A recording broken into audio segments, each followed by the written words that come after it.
É uma alegria estar de novo reunido com vocês, né? Mesmo que à distância, mesmo que virtualmente, mas pelo menos isso daí traz uma certa acalenta um pouco a nossa ansiedade de voltar a ter o convívio diário, né, na faculdade, que a gente possa ter aquele contato, que a gente consiga é, ter essa proximidade e não ficar com essa distância e utilizando desses meios tecnológicos frios para que a gente possa dar continuidade aqui à nossa vida acadêmica, não é? Então, me alegro muito, espero que estejam todos bem, todos com saúde, todos se cuidando, que é o mais importante. E, bom, vamos dar continuidade aqui à nossa aula. Eu vou só fazer aqui alguns breves anunciados, porque essa apresentação ela está sendo nesse horário, né? Vocês já tiveram a oportunidade de que outras aulas foram produzidas e disponibilizadas no YouTube. Qual era a vantagem que eu via nisso daí? Que vocês podem assistir a qualquer momento, né?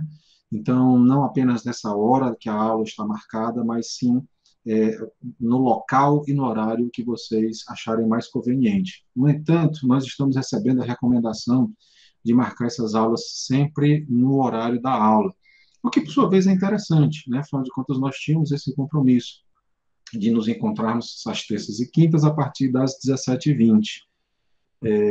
No entanto, existem diversos fatores, não apenas para cada um de vocês, mas para mim também. Por exemplo, estou só eu aqui em casa com a minha esposa e duas crianças pequenas, então é muito difícil conseguir um pouco de paz, um pouco de silêncio, um pouco de ordem nesse momento para que a gente possa ministrar a aula de forma regular. Então, já diante desse aviso, eu peço para vocês que desconsiderem qualquer interrupção, né, se a porta abrir, enfim, será por conta dessa criançada, dessa molecada que está aqui alegrando o meu dia, tá? Bom, dito isso, e como essa aula depois vai ser disponibilizada no YouTube, eu também vou me apresentar para outras pessoas que, porventura, não são do nosso convívio, mas, enfim, que podem visualizar essa aula posteriormente. Eu sou o professor Jório, ministro da disciplina de Direito Constitucional e Direito Tributário junto à Universidade de Fortaleza, e hoje, dia 28 de abril de 2020, nós vamos trabalhar o tema do processo legislativo. Pessoal, nos nossos encontros anteriores, nós falamos a respeito do poder legislativo, né? Nós vimos a questão das funções típicas, das funções atípicas, vimos a questão dos parlamentares, né? Forma de ingresso, requisitos, imunidade material, imunidade formal, vimos também a questão das comissões parlamentares, as comissões que podem ser simples, que podem ser mistas, as comissões parlamentares de inquérito, né? E vimos também o papel do Tribunal de Contas junto ao Poder Legislativo, né? Que é notadamente o de auxiliar o Poder Legislativo na fiscalização das ações, não apenas do Executivo, mas de todos aqueles que manuseiam, que têm contato com o dinheiro público.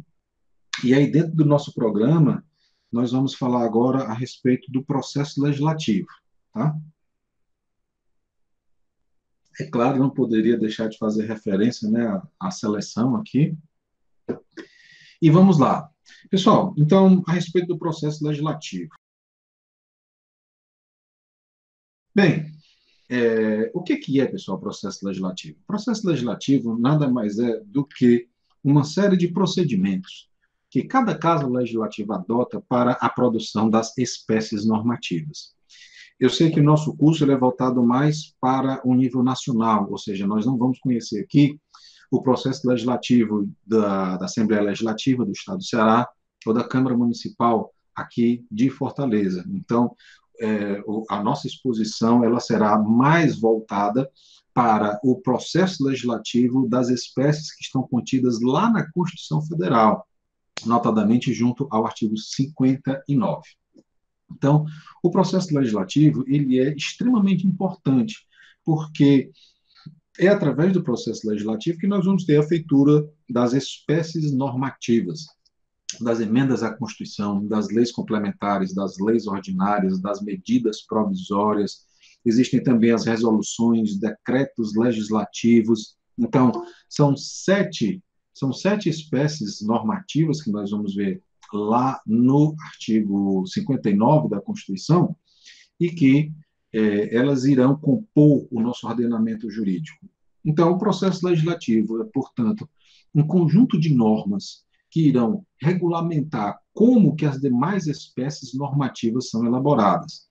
Esse conjunto de normas ele está presente tanto na Constituição Federal, esse conjunto de normas ele está presente tanto na Constituição Federal, mas não só, porque como o processo legislativo ele vai acontecer junto, principalmente junto ao Congresso Nacional, os regimentos internos, tanto da Câmara dos Deputados, assim como do Senado Federal e do Congresso Nacional, nós vimos que existem 3 regimentos internos, um para cada casa, Câmara, Senado, e outro para o Congresso propriamente dito, que é a reunião das 2 casas.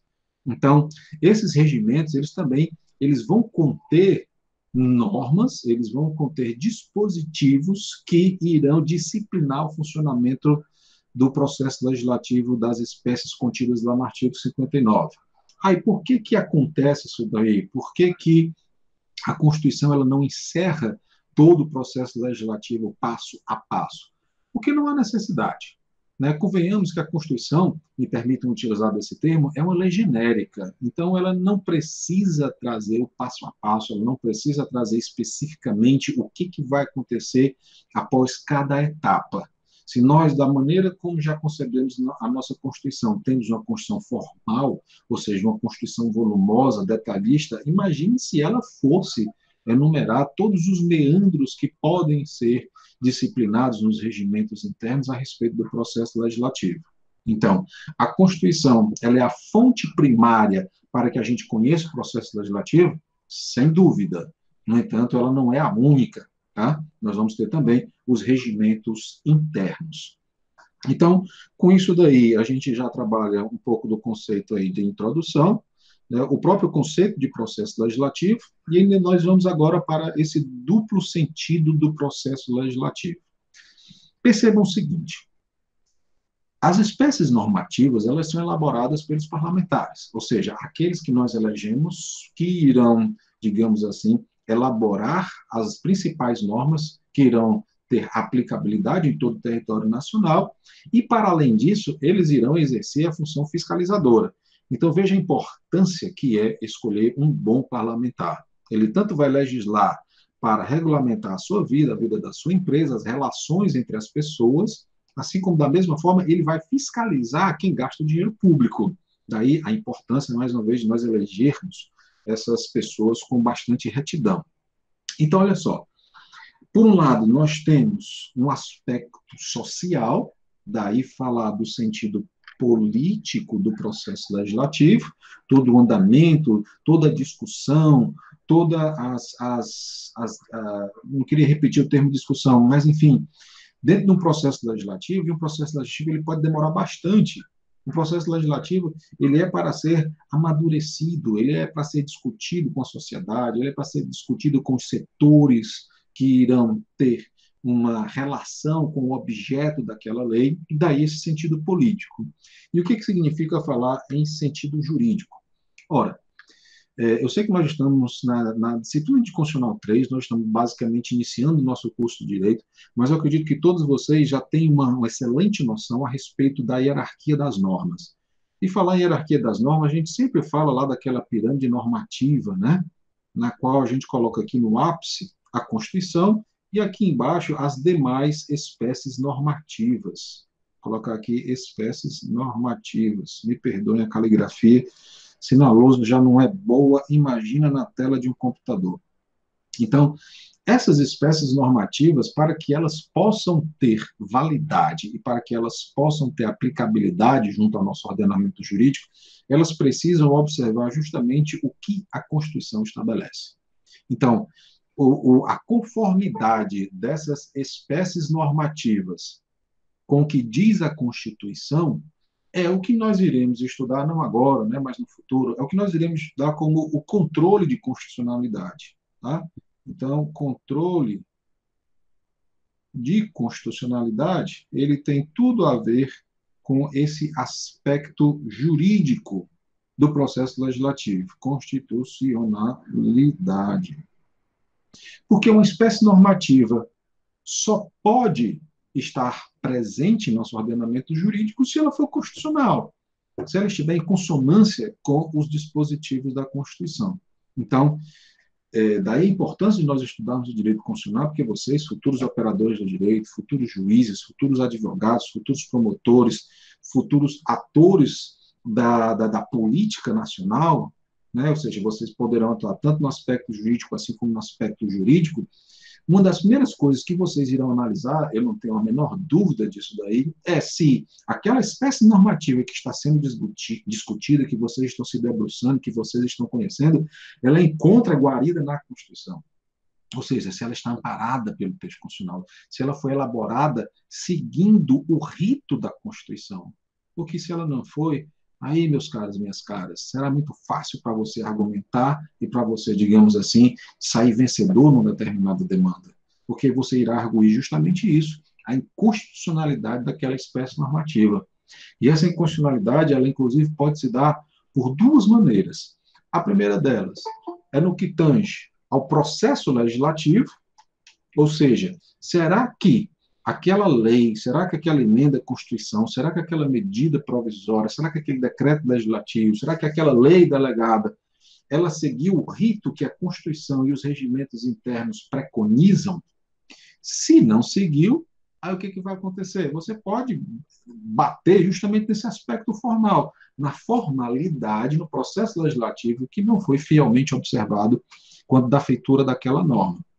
E outra é no que tange o aspecto material. Né? Eu disse para vocês, olha, é possível falar de duas coisas, do aspecto formal e do aspecto material. Formal é no que tange ao procedimento, ou seja, a forma, o rito que aquela espécie normativa percorreu para nascer, e o outro é no que tange a matéria, ou seja, a substância, a essência, o objeto daquela espécie normativa.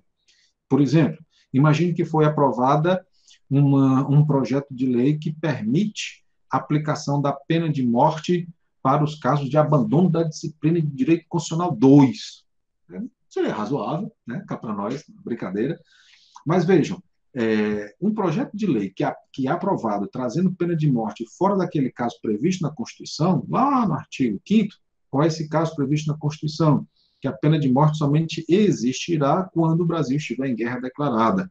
Isso daí nos termos da Constituição e nos termos lá do Código Penal Militar. Então, é tão somente nessa hipótese que isso daí irá acontecer.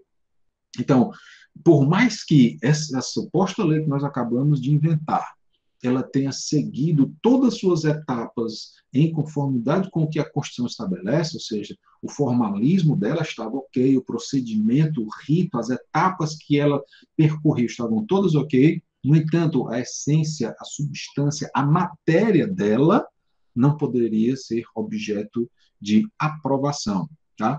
Daí porque se faz o controle de constitucionalidade em relação ao aspecto formal, em relação ao aspecto material. Daí temos, portanto, esse duplo sentido do processo legislativo. Tanto o aspecto político, tá? Assim como o aspecto jurídico. Eu acredito que vocês já devem ter falado, inclusive, ou ter escutado, uma lei não pegou, né?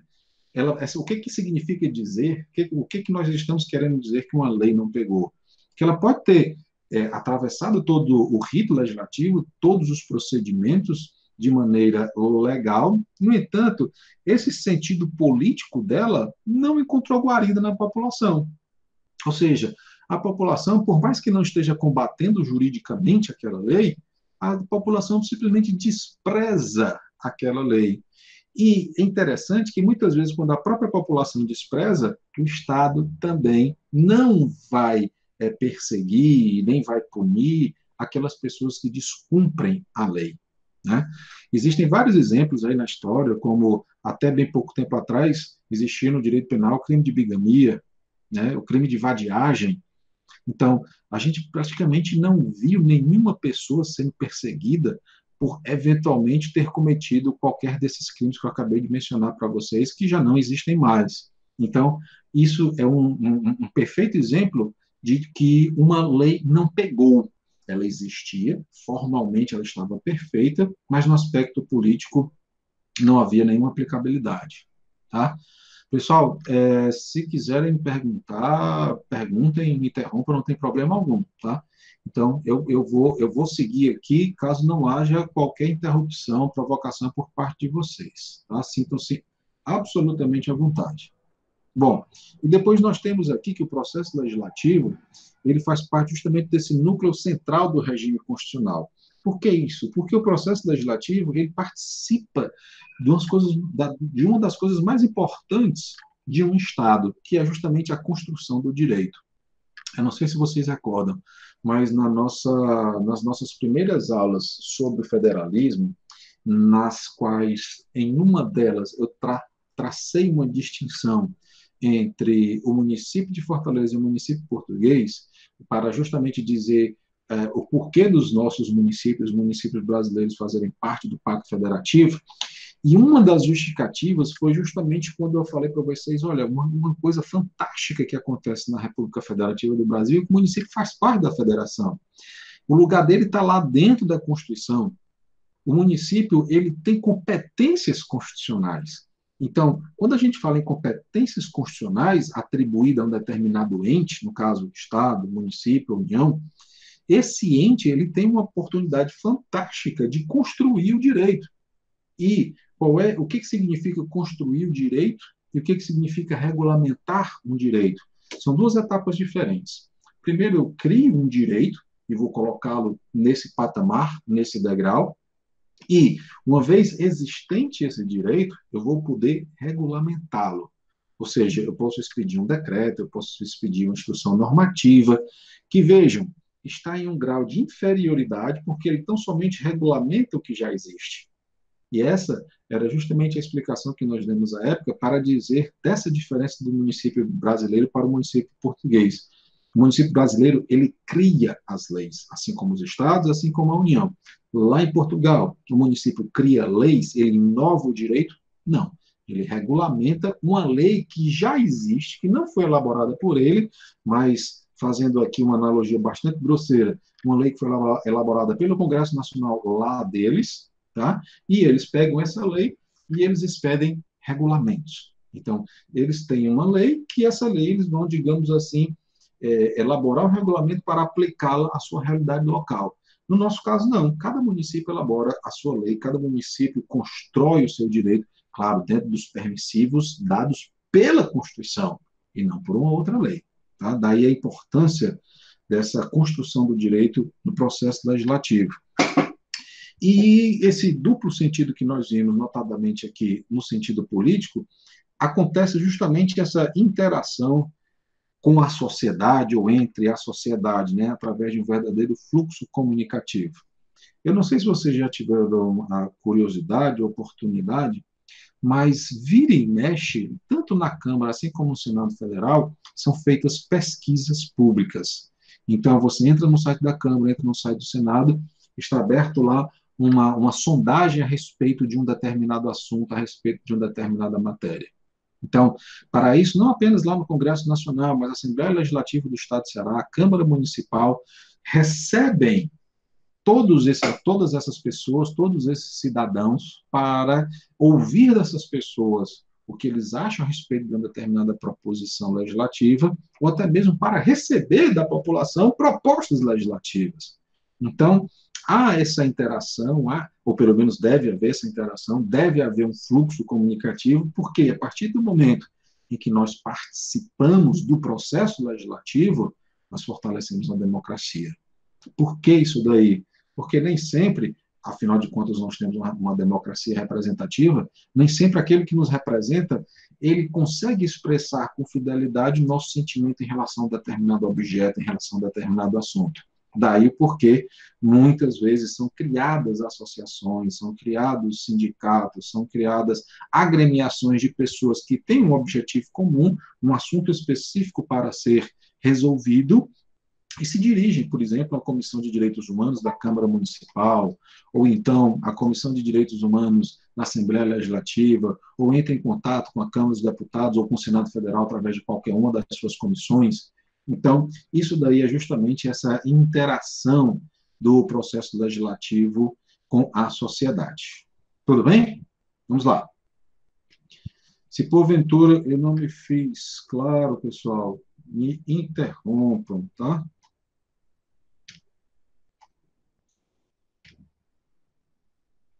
Bom, então, o nosso processo legislativo, ele vai ter ponto de partida o artigo 59 da Constituição, que vai dizer o seguinte: o processo legislativo compreende a elaboração de, e nós temos 7 espécies normativas: emendas à Constituição, leis complementares, leis ordinárias, leis delegadas, medidas provisórias, resoluções e os decretos legislativos. Então, essas espécies normativas são também conhecidas como espécies normativas primárias, né, ou leis propriamente ditas, porque, para além dessas espécies normativas, podem ser produzidas outras, mas essas outras não serão elaboradas nas nossas casas legislativas. A Câmara dos Deputados, assim como o Senado Federal, a nível de produção primária de normas, irão elaborar essas 7 espécies normativas. Elaborar, discutir, deliberar, tá? A respeito dessas 7 espécies normativas. Mas não são apenas essas espécies primárias que existem. Daí nós, dentro daquela perspectiva, é isso que eu vou falar, Camila, das portarias. Dentro dessa perspectiva de normas primárias, é possível que, em especial, a administração pública, e aí não faço restrição a nenhum órgão da administração direta ou indireta, como, por exemplo, INSS, Receita Federal, dentro daquela perspectiva que nós vimos lá da pirâmide normativa de Kelsen, nós temos aqui a Constituição, né? Vou colocar aqui a Constituição Federal, vou colocar aqui esses dispositivos, as leis propriamente ditas, aqui são o quê? As normas infraconstitucionais. E abaixo dessas normas infraconstitucionais, nós temos as normas infralegais, tá? Então, vejam só, nós temos tanto a Constituição aqui em cima, e a Constituição diz, olha, podem ser elaboradas as seguintes espécies normativas: emendas à Constituição, leis complementares, leis ordinárias, delegadas, medidas provisórias, decretos legislativos e as resoluções. E aí poderá essas leis prever que o órgão ele crie normas infralegais, como portarias, como resoluções, que irão justamente descrever, que irão justamente trazer uma definição ainda mais específica a respeito daquele tema. Tá? Então, nós temos o controle de constitucionalidade dentro. Deixa eu mudar aqui a cor. Nós temos o controle de constitucionalidade dentro desse parâmetro aqui, entre a Constituição Federal e as normas infraconstitucionais, o controle de constitucionalidade, e depois nós temos um controle de legalidade, que acontece entre as leis infraconstitucionais e ainda as resoluções. E aí eu já vi aqui algumas perguntas a respeito de decretos e tratados, né? Pessoal, os decretos do Executivo, eles servem para esmiuçar o conteúdo de uma lei. Ou seja, ele vai ser, quando uma lei é elaborada, ela pode dar oportunidade para o chefe do executivo, para o presidente, para o governador e para o prefeito municipal, de dizer como aquela lei será cumprida. Ou seja, ele vai dizer como que ele vai cumprir a lei, tá? Esse decreto, ele não poderá, à medida que ele esteja esmiuçando o conteúdo da lei, ele não pode ir além nem aquém do conteúdo legal, mas tão somente ele vai dizer como aquilo será aplicado, tá? Então, os decretos, eles servem para esmiuçar, para dizer como a administração vai cumprir aquela lei. Por exemplo, município de Fortaleza. Fortaleza municipalizou o trânsito, criou um órgão de trânsito, tá? E existem decretos que dizem como que acontece essa formalização da fiscalização do trânsito dentro do município de Fortaleza. Então, nós temos uma lei, nós temos um decreto que vai esmiuçar o conteúdo, que vai dizer como que ocorre o cumprimento daquela lei em sua inteireza. Em relação aos tratados, vejam que os tratados, eles não nascem através de um processo legislativo. O tratado, ele é uma espécie de norma que são celebrados entre dois estados soberanos. E essa norma celebrada entre dois estados soberanos, elas vão ter aplicabilidade para cada um desses estados. O artigo 59 ele não se preocupa com isso. O artigo 59 ele está preocupado com a elaboração de normas que terão aplicabilidade dentro do nosso território, irão fazer parte do nosso ordenamento jurídico interno. Tá? Então, daí porque não ter, nesse momento, a preocupação com a elaboração de tratados. Ainda porque, turma, os tratados internacionais, eles dependem de uma série de negociações e de condições que esses entes soberanos irão resolver para depois acordar através de um tratado internacional. O Mercosul, por exemplo, nasceu através de um tratado internacional. Esse tratado internacional ele precisou ser amplamente negociado pelos estados soberanos, depois ele foi aprovado pelo Poder Legislativo e depois ele foi celebrado pelo Poder Executivo. Então, há uma série de implicações jurídicas, sociais, políticas, econômicas que vão ter reflexo em todos os países contratantes. Tá? Parágrafo único do artigo 59. Se eu não me fiz entender, por favor, me avisem aí, tá? Seja por voz ou seja por mensagem. Mensagem pode ser que, eu não sei quanto tempo dura aqui na tela, mas eu acredito que eu estou conseguindo ver essas mensagens, né? Os tratados, decretos executivos, tudo bem. Portarias, também falei, não é? Parágrafo único do artigo 59. Lei complementar disporá sobre a elaboração, redação, alteração e consolidação das leis. Esse dispositivo ele comenta justamente. Deixa eu ver se eu não falo besteira. Lei complementar. Deixa eu ver se é essa mesmo.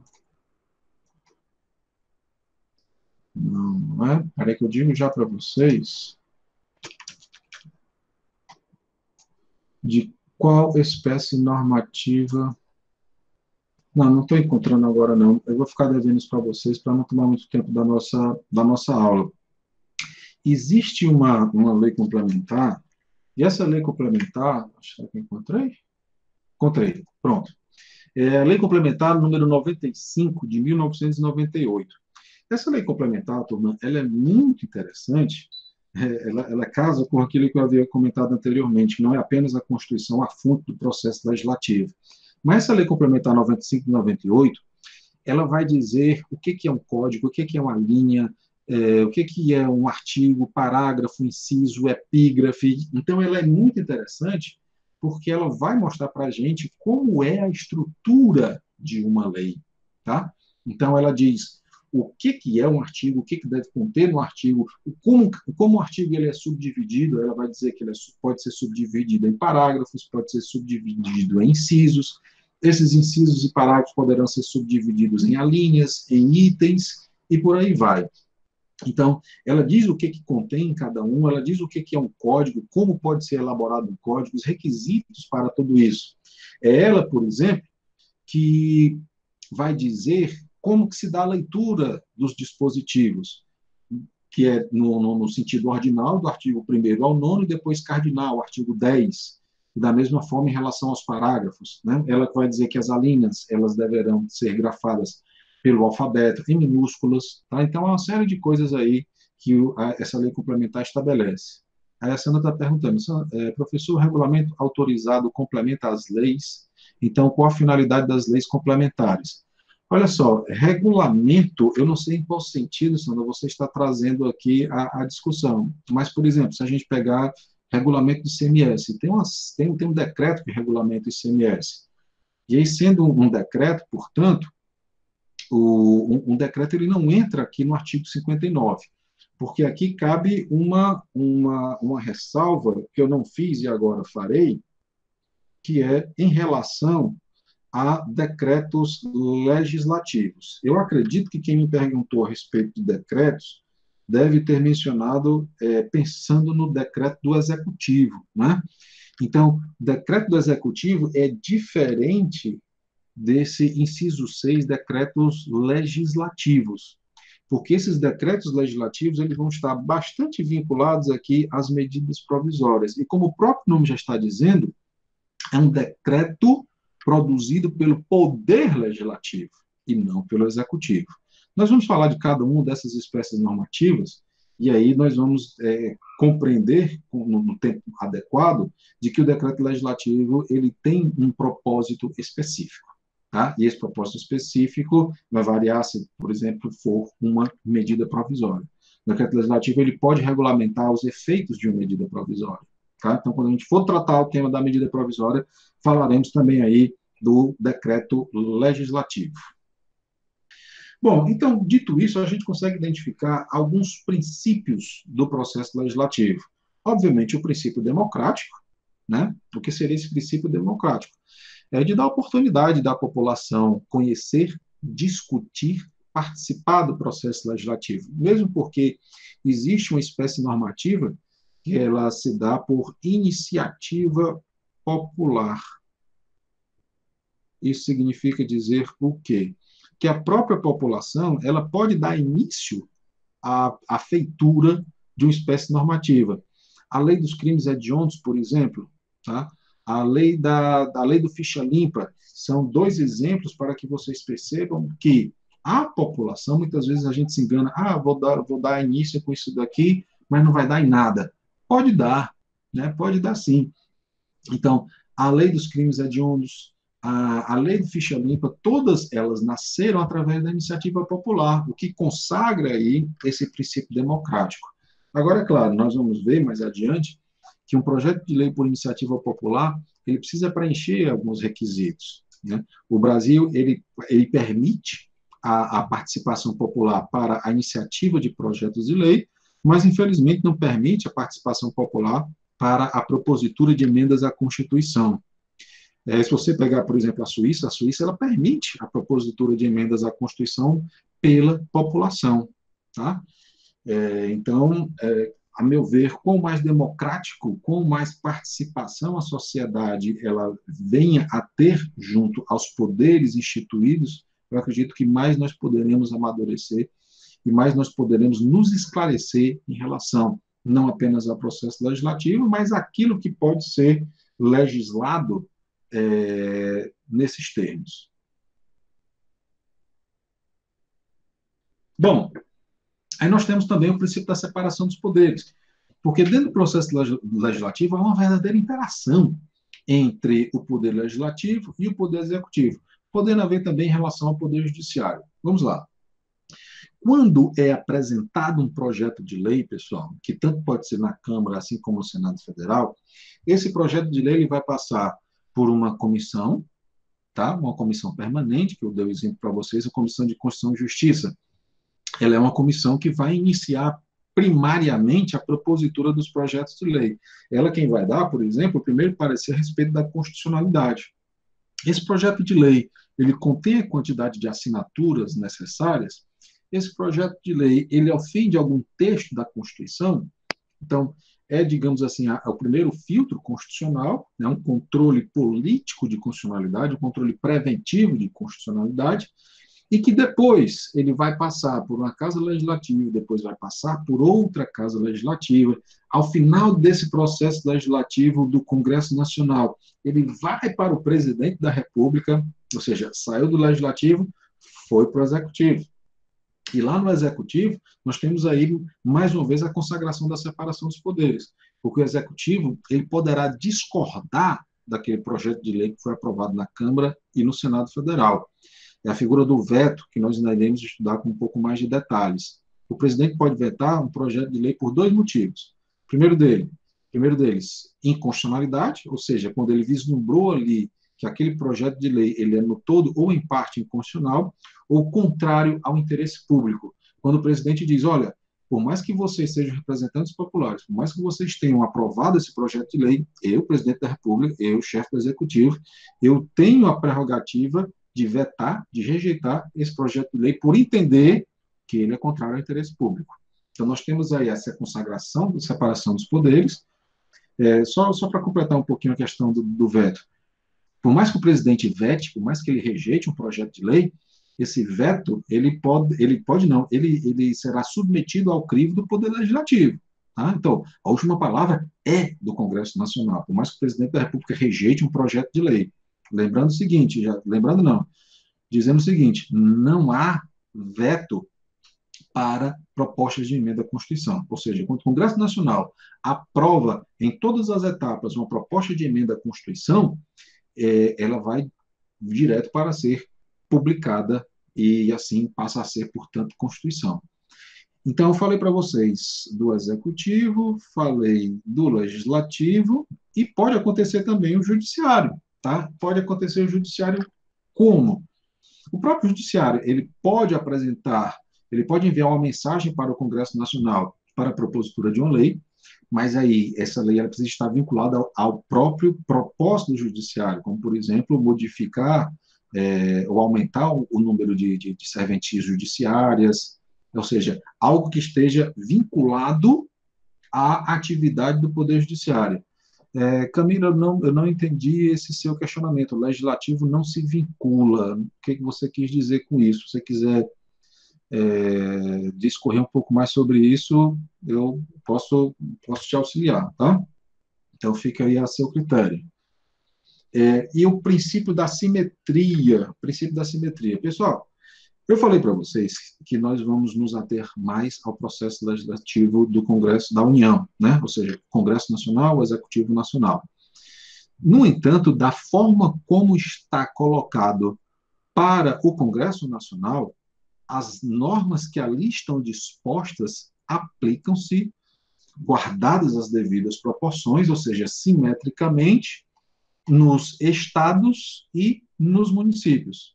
Então, vamos imaginar o seguinte: nós vamos conhecer o tema da medida provisória. Medida provisória, só quem pode fazer uso é o presidente da República. Tá? O presidente da República é quem pode editar medida provisória. Aí imaginem vocês o seguinte: vamos imaginar que aqui no estado do Ceará, a Constituição diz que o presidente do Tribunal de Justiça, que é um órgão do Poder Judiciário, pode editar medidas provisórias. Será que a nossa Constituição estadual ela estaria simetricamente relacionada com a Constituição Federal? Sem dúvida alguma, ela não estaria, não haveria simetria dentro desse exemplo. Então, para que isso viesse a acontecer, a Constituição do Estado do Ceará ela deveria se vincular ao que a Constituição Federal diz, que é o chefe do Executivo poder editar medidas provisórias. Tá? Então, esse daí é o princípio da simetria. E depois a não convalidação das nulidades. Seguinte, a proposta de emenda à Constituição ela pode ser apresentada pelo presidente da República, por um terço da Câmara, um terço do Senado e mais da metade das assembleias legislativas. Nós vimos, quando discorremos lá no tema do federalismo, para explicar o porquê de nós termos uma Constituição rígida, que uma PEC, para ser proposta, ela precisa de um terço da Câmara e, para que ela seja aprovada, 3/5 em votação em 2 turnos. Isso aqui, inclusive, foi objeto de uma questão da nossa primeira AV. Vamos imaginar, pessoal, que essa proposta de emenda à Constituição ela foi aprovada na Câmara dos Deputados em um turno. Equivocadamente, ela foi para o Senado Federal, que aprovou nos 2 turnos de votação por 3/5. Aliás, 3/5 não. Vamos até fazer melhor. E ela foi aprovada à unanimidade junto ao Senado Federal, por 100% dos votos. Olha só que bacana. Então, ela foi aprovada na Câmara dos Deputados em um turno de votação. Tá? Depois, ela foi para o Senado Federal, aprovada em 2 turnos, à unanimidade. Ou seja, caramba, essa PEC ela é muito boa. Essa PEC, toda a população e os estados estão aprovando, estão ratificando essa PEC. Então, ela é fantástica, ela é fabulosa, ela vai trazer um bem incrível para a República. Mas vejam, essa PEC ela não é constitucional, porque ela deveria ter passado na Câmara em 2 turnos. O fato de ter sido superada essa inconstitucionalidade e a PEC ter sido promulgada, isso daí não provoca a convalidação da nulidade. O fato dela ter encerrado o processo legislativo supostamente de maneira correta e ter sido publicada, e está valendo, está em vigor, está vigente, isso daí não convalida a inconstitucionalidade que ela sofreu, não. Tá? E, obviamente, poderá o Poder Judiciário ser provocado, né? E desse exemplo é evidente que será declarada a inconstitucionalidade dessa proposta de emenda à Constituição. Então, em suma, uma vez que o processo legislativo tenha sofrido alguma violência, uma vez que tenha suprimido qualquer fase do processo legislativo, a conclusão dele com a aprovação da espécie proposta não convalida, não regulariza, não endireita, não endireita, digamos assim, aquela norma que nasceu de forma inconstitucional. Tá? E aqui eu fiz uma provocação para vocês, né? Processo legislativo pode ser considerado cláusula pétrea? Será que o processo legislativo, da forma como está colocado na Constituição, pessoal, ele pode sofrer emendas para modificá-lo? O que vocês acham? Não vou responder agora não, tá? Eu vou depois pedir para que vocês... Eu não sei, eu não recordo se mais adiante eu vou tocar... Aliás, eu vou tocar nesse assunto de novo mais adiante. Mas eu não vou responder agora para que a gente possa discutir lá no ambiente de aulas, né? Já temos aí algumas participações dizendo que não é considerado cláusula pétrea. E aí, meu amigo Samuel, eu vou lhe fazer uma outra provocação. Tá bom, se ele não é considerado cláusula pétrea, eu posso mexer nele todo? Eu posso modificar a forma como uma PEC é elaborada? O que você acha? Ficou um pouco mais complicado agora, né? Mas é um tema muito bom, dá para a gente discutir isso daí, né, com bastante leveza. Leveza e, por outro lado, profundidade. Pode alterar, mas não pode abolir. Há controvérsias, viu? A gente vai voltar a esse tema. Esse tema é muito bom, pessoal. Eu sou suspeito, né? Eu gosto tudo do direito constitucional. Menos o que estão fazendo com ele. Eu estava conversando com outros colegas e de professores e, sem querer acusar ou defender político algum, mas nós já temos aí, juridicamente falando, um verdadeiro rosário de motivos para propor o impeachment do nosso atual presidente da República. Né? Existem violências diárias a princípios constitucionais, aos princípios da administração pública. Se vocês já avançaram, digamos assim, e têm interesse de estudar para concurso público, vocês já devem ter conhecido o artigo 37 da Constituição, que ele vai dizer que a administração pública, ela essencialmente em alguns princípios, especificamente em 5 princípios: legalidade, impessoalidade, moralidade, publicidade e eficiência, né? Exatamente aí o LIMP, né? Será que de fato nós temos ações morais? Será que nós temos aí ações que não estão vinculadas à pessoalidade? Então fica aí essa provocação, mesmo porque o nosso propósito aqui é estudar o direito constitucional e não ações de terceiros, né? Então vamos lá. Começamos aí o tema da emenda à Constituição, lá no artigo 60, tá? Pessoal, o que é uma proposta de emenda à Constituição, que doravante será carinhosamente chamada de PEC? Proposta de emenda à Constituição, sendo bem Gerardo Bastos, né, onde o pneu é um pneu, é tão somente uma ideia, é uma proposta, é algo que, se porventura vier a ser aprovado, não vai, digamos assim, incorporar o ordenamento jurídico, porque vai passar a ser Constituição. Então, você não tem, vou me basear na emenda constitucional número X. Para nós, isso não tem a mesma conotação do que a gente vê os americanos do norte fazendo uso. A quinta emenda me dá direito a fazer isso, a terceira emenda me dá direito a aquilo outro. Para nós, uma proposta de emenda à Constituição, tão logo ela é aprovada e ela é publicada, o que vai acontecer? Aquela proposta desaparece e ela é incorporada no texto constitucional. Então, nós não temos um catálogo de emendas à Constituição. Nós temos a Constituição alterada. Nós temos a Constituição reformada. Tá? Então, as emendas à Constituição são, sim, espécies normativas, né? Afinal de contas, nós temos no artigo 59 que o Congresso Nacional poderá apresentar propostas de emenda à Constituição, e elas estão delineadas aí no artigo 60. Eu acredito que nós não vamos ter muita dificuldade aqui para avançar no artigo 60, porque esse tema nós já discutimos quando do federalismo, né? Então, olha só, a Constituição ela poderá ser emendada, diz o caput do artigo 60, por um terço da Câmara dos Deputados e um terço do Senado Federal.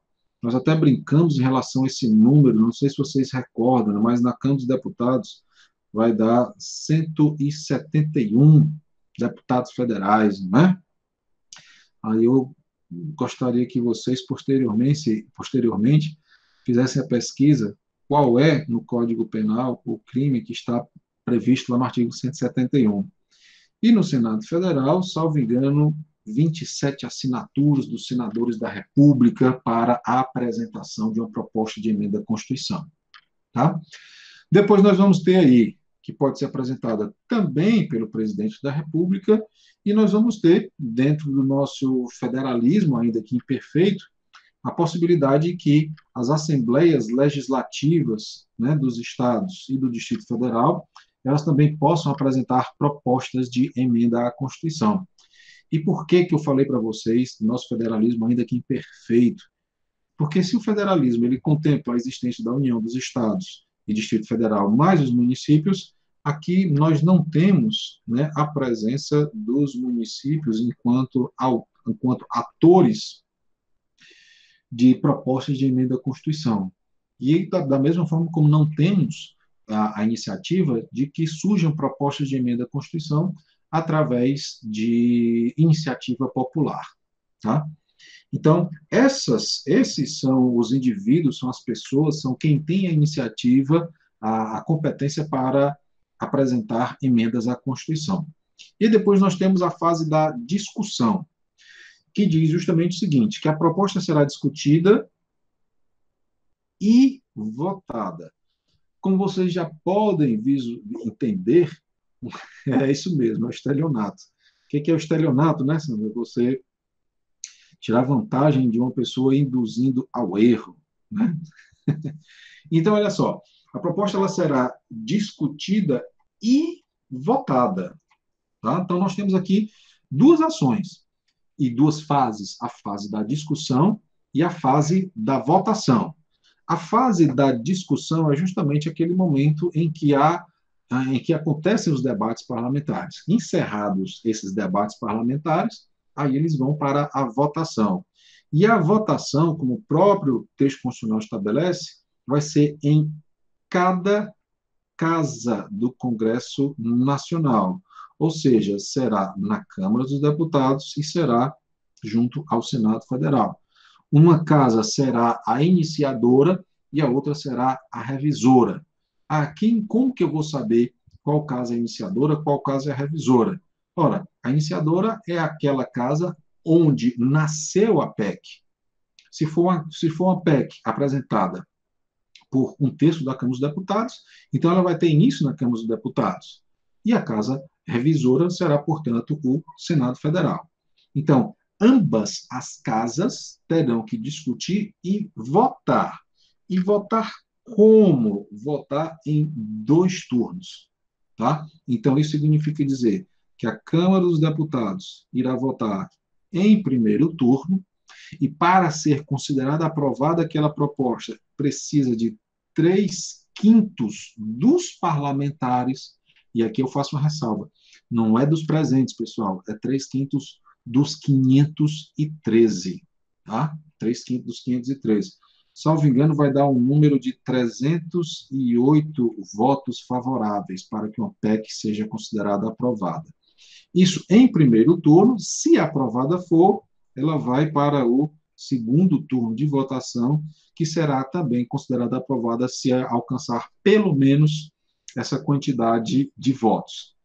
Sendo concluída a votação na Câmara dos Deputados, ela vai para o Senado Federal.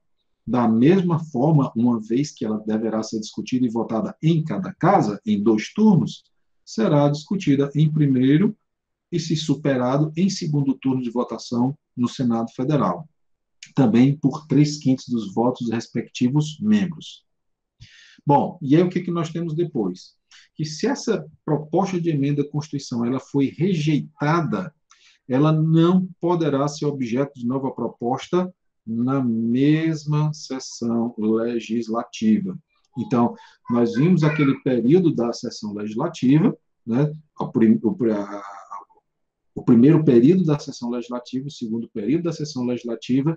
Então, se dentro daquele ano parlamentar a PEC ela foi rejeitada, ela não poderá ser proposta novamente, só na outra sessão legislativa. Tá? Então, qual é a ressalva importante aqui? 3/5 dos votos da casa e não dos presentes. Pessoal, nós temos, a doutrina identifica a possibilidade de limitações às propostas de emenda à Constituição. A primeira delas, que se fala, é a limitação temporal. O que é uma limitação temporal? Às vezes, a Constituição ela pode estabelecer um período no qual uma PEC, um período no qual a Constituição não poderá sofrer emendas. Ou seja, é um período de proteção, é um período que, olha, durante, vamos supor que a Constituição foi promulgada em 2015, olha, até 2020 a Constituição não pode sofrer emendas. Então, ela teria esse prazo aí de 5 anos de permanecer incólume, de permanecer. O Covid pode se enquadrar. Desapareceu, deixa eu voltar aqui a pergunta. Então, essa limitação temporal é justamente aí um período no qual a Constituição ela não pode sofrer emendas. O Covid pode se enquadrar em alguma dessas circunstâncias. Você diz do artigo 60, parágrafo 1º, intervenção federal, estado de defesa, estado de sítio? Chego já lá. Boa pergunta. Ainda estou aqui na limitação temporal, tá? Então, isso é limitação temporal, um lapso estabelecido na Constituição em que ela não poderá sofrer emendas. Depois nós vamos ter a limitação circunstancial, que para nós está lá no artigo 60, parágrafo 1º, que eu vou ler aqui para vocês. Isso, se meu mouse aqui ajudar, espero que sim. Artigo 60, parágrafo 1º. Diz o seguinte: a Constituição não poderá ser emendada na vigência de intervenção federal, de estado de defesa ou de estado de sítio. Pessoal, nós já falamos da intervenção federal, do estado de defesa e do estado de sítio. Não sei se vocês recordam disso daí. Mas o que é uma limitação circunstancial? São determinadas circunstâncias, são determinados eventos que, uma vez juridicamente existentes, não poderá a Constituição sofrer emendas. Tá? Então, não sei se vocês recordam, o último ano do governo do ex-presidente Temer foi marcado pela intervenção federal no estado do Rio de Janeiro. Né? Então, a polêmica, à época, era justamente a questão da segurança. Então, o presidente ele decretou intervenção federal no estado do Rio de Janeiro. Afinal de contas, a União só pode decretar intervenção nos estados e em municípios situados em território federal.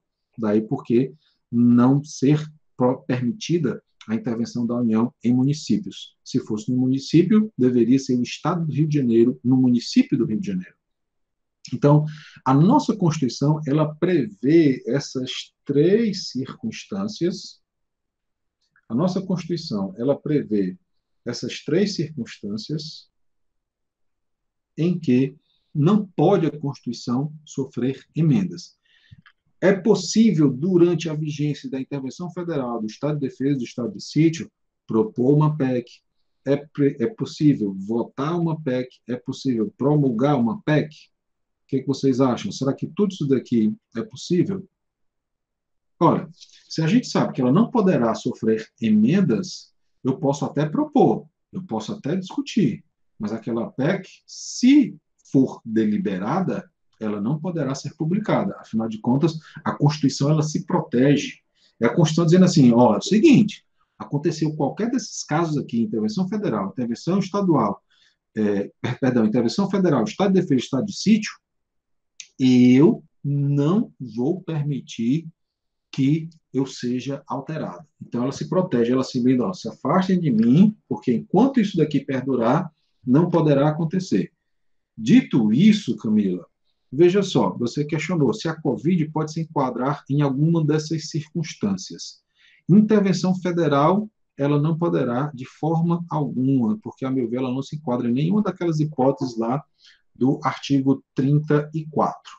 Tá? Depois resta para a gente o estado de defesa e o estado de sítio.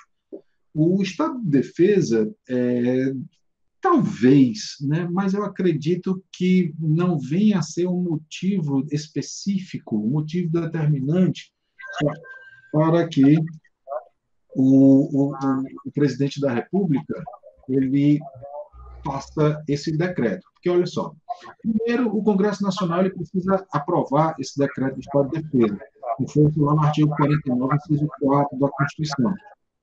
Vou anotar aqui. Artigo 49, inciso 4. Depois, o que é o estado de defesa? Está lá no 130 e alguma coisa, 136. Olha só. 136. O presidente da República pode, ouvidos os Conselhos da República e Conselho da Defesa, decretar estado de defesa para preservar ou prontamente restabelecer em locais restritos e determinados, veja a especificidade, restabelecer ou preservar em locais restritos ou determinados a ordem pública ou a paz social ameaçadas por grave e iminente instabilidade institucional ou atingidas por calamidades de grandes proporções na natureza. Então, olha só, para que seja decretado o estado de defesa, só um minuto, porque eu estou com uma princesa que veio assistir a aula aqui.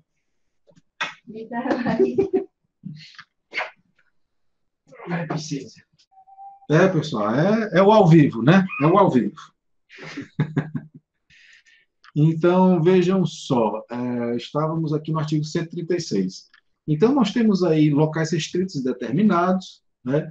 A ordem restabelecer ou preservar a ordem pública, paz social, ameaçadas por grave e iminente instabilidade institucional ou atingidas por calamidades de grandes proporções na natureza.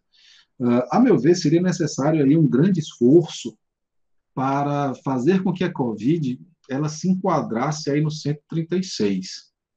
Agora, e por que não o estado de sítio? Primeiro que o estado de sítio é uma etapa posterior ao estado de defesa, ou seja, precisa piorar e muito o estado de defesa, porque já não será mais em locais determinados, mas sim já tomar uma proporção nacional, essa grave instabilidade, e que as ações tomadas no estado de defesa, elas não tenham sido suficientes para conter esses eventos. Tá? E por que eu acho que seria um esforço muito grande e talvez um esforço que causasse um remédio mais amargo do que o efeito que ele poderia, o efeito benéfico que ele poderia trazer? Porque, segundo o parágrafo 1º, aqui do Estado de Defesa, o parágrafo 1º, e no parágrafo 3º, ele traz algumas restrições a direitos fundamentais, como, por exemplo, direito de reunião, sigilo de correspondência, sigilo de comunicação telegráfica e telefônica. Então, eu não sei até que ponto seria interessante e até que ponto a própria população, além de estar sofrendo, né, por essa pandemia, ela iria compreender essa restrição a direitos fundamentais, tá? E aí eu acredito que não seria interessante, não. Não seria interessante, tá? Tudo bem?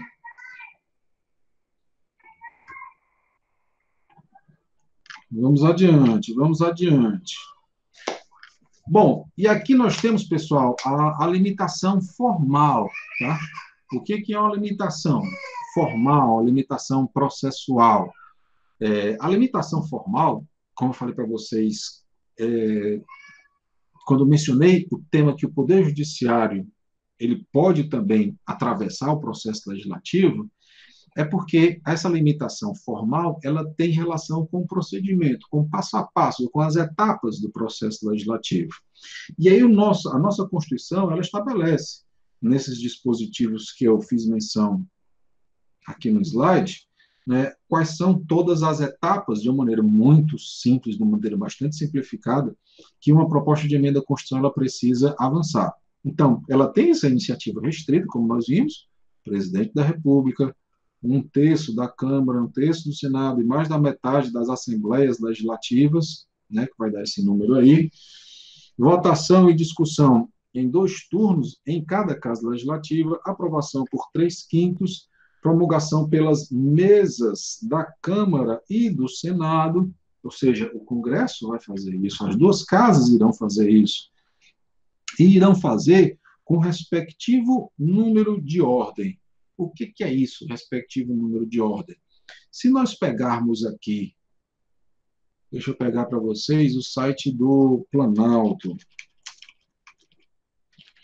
Quero mostrar aqui para vocês em qual é o número da última lei que foi aprovada. Ver se eu consigo isso sem tomar muito tempo. Lei ordinária, tá? Que são as mais comuns. Ó, a última lei ordinária foi aprovada agora no dia 27 de abril, que é justamente a que estabelece a possibilidade das audiências virtuais nos juizados especiais. Lei número 13.994. Então, vejam que é um número já bastante alto, né? Um número bastante elevado. No entanto, esse dispositivo aqui da Constituição, quando ele fala respectivo número de ordem, vamos ver aqui em relação à emenda à Constituição, daqui, Constituição, nós temos 105 emendas constitucionais. A última do final do ano passado, 2019, 12 de dezembro de 2019, que trata a respeito de transferência de recursos federais ao Distrito Federal e aos municípios. Então, vejam que é um número diferente.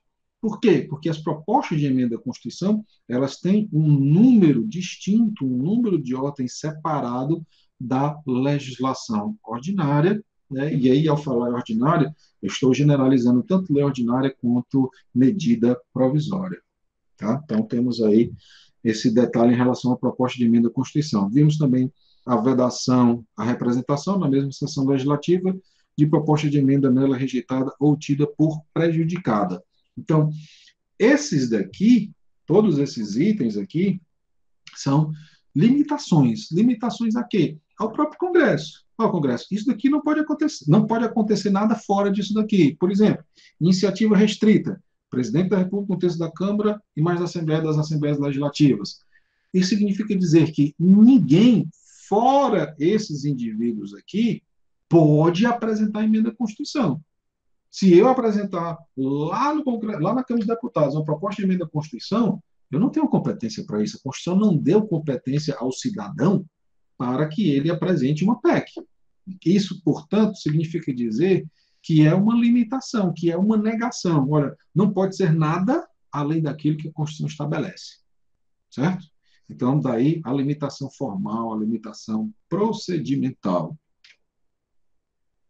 Deixa eu voltar aqui, ver se tem alguma pergunta. Aparentemente não. Então, vamos lá. Pessoal, então, detalhes em relação à proposta de emenda à Constituição. Ausência de iniciativa popular, tá? ausência de iniciativa popular, ausência de iniciativa reservada, ausência de participação dos municípios. Ela tem, professor, tem minha pergunta. Ô, Ian, me perdoe. Professor, corrupção no processo legislativo torna a lei inconstitucional? Você andou acompanhando aí os informativos do Supremo, né, Ian? Porque isso daí, esse seu questionamento, ele foi discutido em relação aos projetos de lei que foram aprovados supostamente, né, lá na época do mensalão, né? Então, o que Ian está perguntando é o seguinte, olha só, se um projeto de lei foi aprovado é, com corrupção no seu processo, ou seja, eu recebi dinheiro para votar sim, recebi dinheiro para votar sim, para aprovar aquele projeto de lei.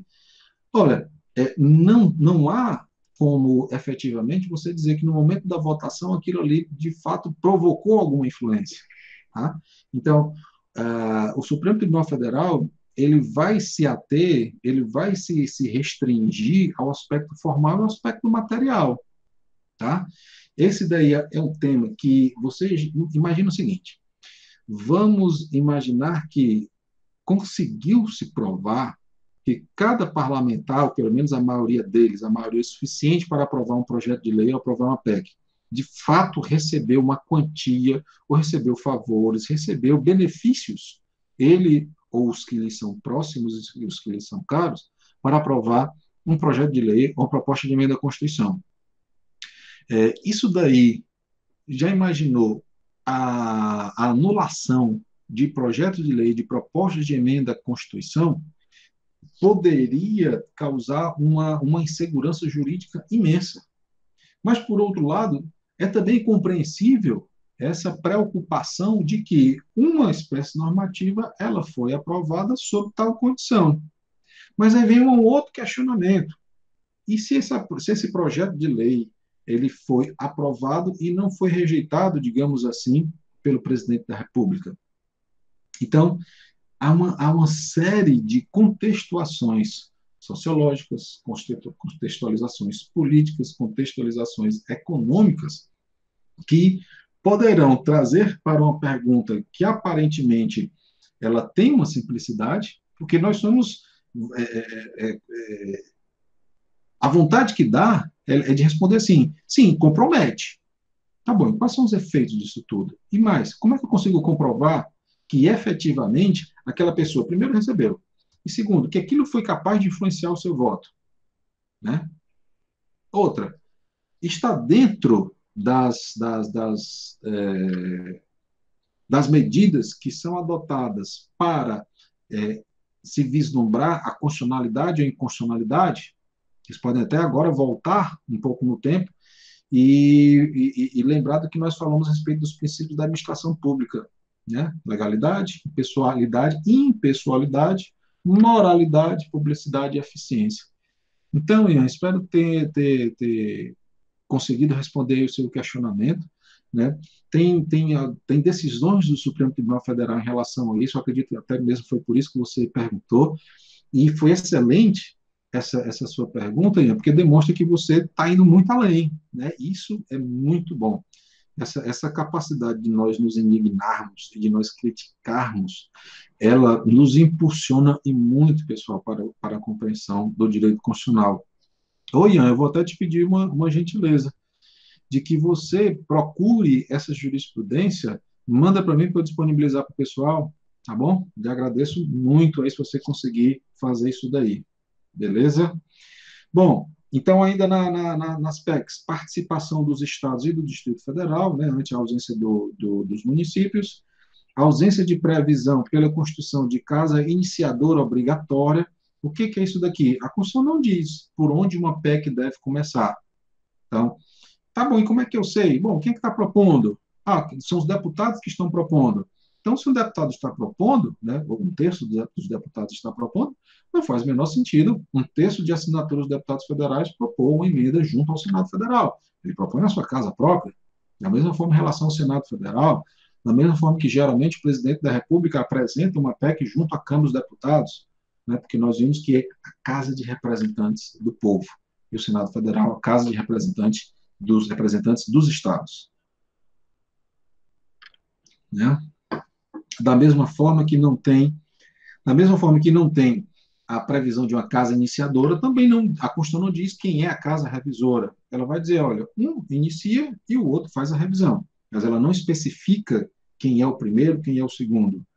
Outra, não há submissão à sanção ou veto por parte do chefe do executivo. Vejam só, a Constituição, ela não é dos poderes. A Constituição, ela não é do poder executivo. A Constituição, ela não é do poder legislativo. A Constituição, ela não é do poder judiciário. A Constituição é da República Federativa do Brasil. E a nossa própria Constituição diz que todo o poder emana do povo. Então, os poderes instituídos, executivo, legislativo, judiciário, eles devem obediência à Constituição. Tá? Então, quando diz aqui que não há submissão à sanção ou veto do chefe do Poder Executivo, a gente pode dar uma explicação muito simples. Ah, por que não tem sanção ou veto? Porque a Constituição não diz. Da mesma forma que ela diz em relação ao processo legislativo de uma lei ordinária ou de uma lei complementar. Está lá muito claro, nós vamos falar disso daí. Uma lei ordinária, ou um projeto de lei ordinária ou projeto de lei complementar sendo aprovado, vai para a sanção ou veto do presidente da República. E em relação à proposta de emenda à Constituição, a Constituição simplesmente não diz nada. E a gente deduz que não tem.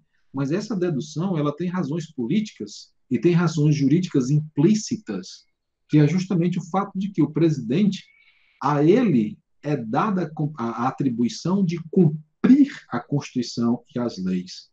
E o legislativo, a atribuição de elaborar as leis para que o executivo as cumpra.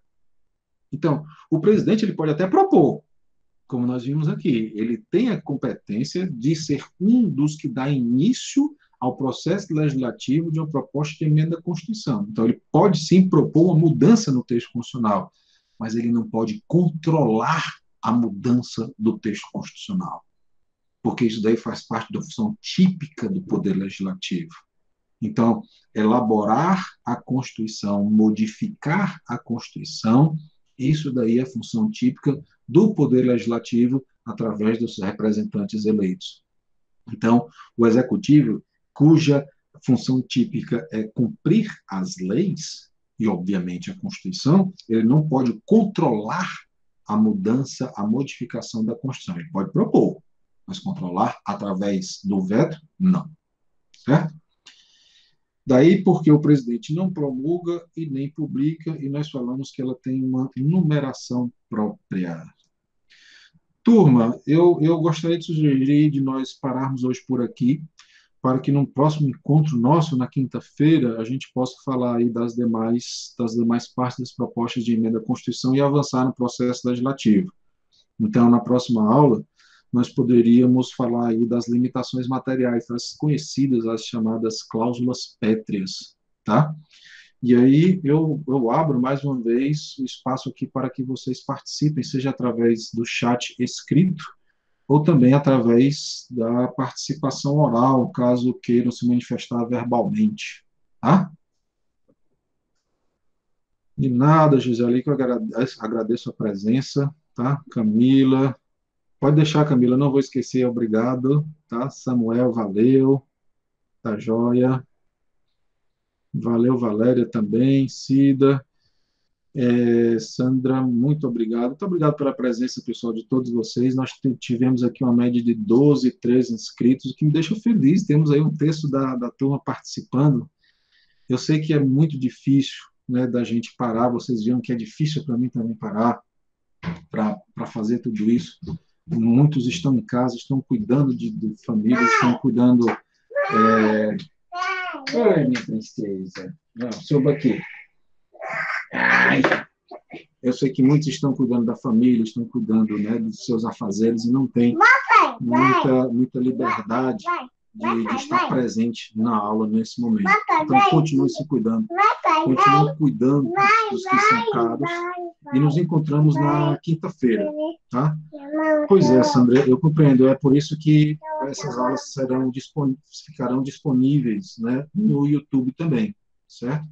Não vai ter prejuízo caso você não consiga participar no mesmo horário, mas se puder participar, ficarei muito feliz e honrado com a sua presença, tá bom?